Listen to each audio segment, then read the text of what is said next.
Buonasera e ben ritrovati con il TG Flash di Neo Sicilia. Di seguito i titoli più importanti del pomeriggio. Terremoto nelle scorse ore alle isole Eolie. La scossa, registrata a una profondità di 17 km con epicentro in mare a sud di Alicudi e Filicudi, è stata avvertita in diverse zone della provincia di Messina, ma anche nel Palermitano e nel Catanese.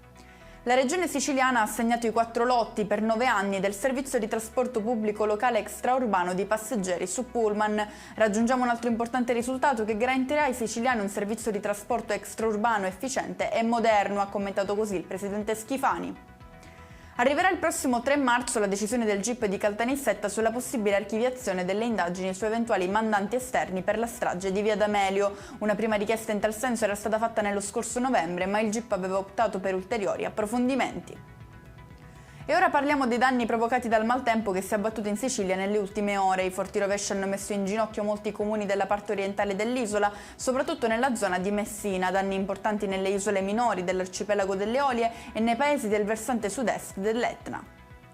Chiudiamo con le previsioni meteo in Sicilia, dove anche nella giornata di domani continuerà l'ondata di maltempo. La Protezione Civile regionale ha diramato un'allerta arancione per Catania. Il resto della regione, a eccezione del litorale tirrenico, si colora invece di giallo. E con questo è tutto, prossimo appuntamento domani alle 13:30. Grazie per averci seguito, buon proseguimento di serata.